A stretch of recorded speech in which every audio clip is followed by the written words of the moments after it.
बातमी पुण्यातून. पुण्यात चाललंय तरी काय? फ्लाइंग जिप्सी कॅफेमध्ये कोयता गँगचा थरार पाहायला मिळाला. रील्सच्या वादातून तरुणावर कोयत्याने हल्ला करण्यात आला. पहाटे 4 वाजण्याच्या सुमारास ही घटना घडली आहे. 8 ते 10 जणांच्या ग्रुपमध्ये हा वाद झाला. रील्सच्या वादातून तरुणावर कोयत्याने हल्ला करण्यात आलेला आहे पुण्यात.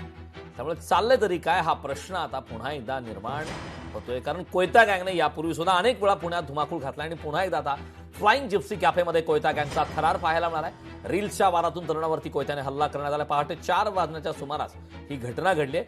तर 8 ते 10 जणांच्या ग्रुपमध्ये हा वाद झाला आणि त्यानंतर कोयत्याने हल्ला करण्यात आला. या हॉटेल संदर्भात गेल्या 2 महिन्याखाली एका पोलीस उपनिरीक्षकानं कारवाई केली होती. त्यानंतर त्या पोलीस उपनिरीक्षकावरती निलंबनाची कारवाई जी आहे ती करण्यात आलेली होती. पुन्हा याच हॉटेलमध्ये अशा पद्धतीचा हा सगळा राडा पाहायला मिळालेला आहे. आपण बघू शकतो की फ्लाइंग जिप्सी नावाचं हे जे हॉटेल्स आहे, या हॉटेल्सला परमिशन असल्याचा दावा या हॉटेलचे मालक जे आहेत पाटील यांनी केलेला आहे, परंतु रीतसर परमिशन आहे का नाही या अद्याप माहिती जी आहे ती समोर आलेली नाही. लोकशाहीसाठी मी चंद्रशेखर भांगे, पुणे. पुण्याच्या डेक्कन परिसरात असलेल्या या फ्लाइंग जिप्सी कॅफे सेंटरमध्ये मध्यरात्री मोठ्या प्रमाणात हाणामारी झाली. कोयत्यानं मोठ्या प्रमाणात या ठिकाणी जे आहे ते राडा झाला. त्या वरच्या जो मजला आहे त्या मजल्याच्या आतमध्ये जो आहे तो राडा झाला आणि आता आपण बघू शकतो की या ठिकाणी पोलीस अधिकारी सुद्धा दाखल झाले. मोरे साहेब पंचनामा करत आहात. काय पंचनामा केला?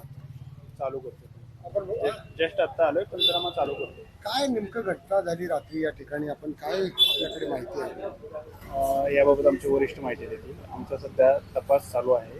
ॲक्च्युली रात्री आमची साफसफाई चालू होती आणि कोणीतरी 2 रील स्टार आहेत, त्यांची आसपास म्हणजे आपापसली काहीतरी भांडण आहेत आणि नेमके ते इकडे आले होते आणि काही जण पलीकडून पोरं रिक्षातून आली होती आणि बाहेर दबा धरून बसली होती आणि बाहेरून दबा धरून बसली होती तेव्हा नंतर ही जी आतमध्ये जी मुलं बसली होती ज्यांच्याशी त्यांची भांडणं होती ते जेव्हा बाहेर यायला आले तेव्हा त्यांनी त्यांच्यावरती अटॅक केला आणि तो अटॅक झाला. ॲक्च्युली ही बाहेरची भांडण आहे. ॲज अ ओनर म्हणून तसा माझा काही संबंध नाही आहे. आकाश चिन्हाचा परवाना तुम्ही म्हणला तर नक्कीच मी मान्य करतो, पण आकाश चिन्हाचा परवाना आम्हाला ही गोष्ट ॲक्च्युली माहिती नव्हती. आम्ही ती घेतोय. बाकीचे सगळे परवाने माझ्याकडे आहेत आणि जे काय आहेत ते मी तुम्हाला पण दाखवू शकतो.